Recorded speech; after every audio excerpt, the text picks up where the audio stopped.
আসসালামু আলাইকুম প্রিয় ভিউয়ার্স, আপনারা সবাই কেমন আছেন? আশা করি আল্লাহর রহমতে অনেক ভালো আছেন। তো ভিউয়ার্স, আজকে আপনাদের মাঝে আমি নতুন ডিজাইনের একটি নকশি কাঁথা শেয়ার করব। তো আসলে এটা নতুন না, এটা ডিজাইন আমি এর আগেও কিন্তু দিয়েছি কিভাবে সেলাই করতে হয়। তো এই কাঁথাটি আজকে আমার সেলাই করা হয়ে গেল। তো দেখতে অনেক সুন্দর লাগে এই কাঁথাটি, একদম সিম্পলের মধ্যে কিন্তু গর্জিয়াস একটি ডিজাইন। তো এটা কিন্তু বড় নকশি কাঁথা না, বালিশের ঢাকনার জন্য আমার একটা অর্ডার আসছিল, সেজন্য আমি সেলাই করেছি। সেলাই সম্পূর্ণ হয়ে গেছে। সাইডে দেখতে পাচ্ছেন পাইপিং দেওয়া হয়েছে। তো সব কিছু দেওয়ার পরে দেখতে ঠিক এরকম হয়েছে কাঁথা, দুইটা ঢাকনা।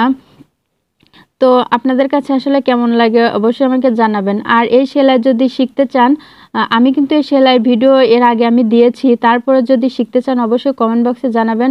তারপরও আমি ডেসক্রিপশন বক্সে লিংক দিয়ে দেব, আপনারা চাইলে দেখে নেবেন। আরও অনেক ডিজাইনের নকশি কাঁথা আছে, আপনারা যদি দেখতে চান এবং শিখতে চান অবশ্যই দয়া করে আমার চ্যানেলটি সাবস্ক্রাইব করবেন।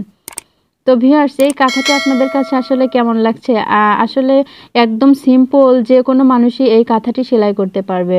একদম সাধারণ সেলাই, এটি দেখতেও সুন্দর লাগে এবং যে কোনো নতুন মানুষও এই কাঁথা সেলাই করতে পারবে।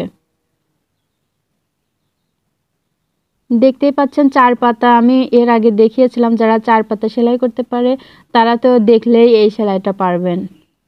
তারপরে যদি না পারেন কিভাবে কোট করতে হয়, কিভাবে সেলাই করতে হয়, তাহলে আমাকে কমেন্ট বক্সে জানাবেন, আমি আপনাদের বলে দিব।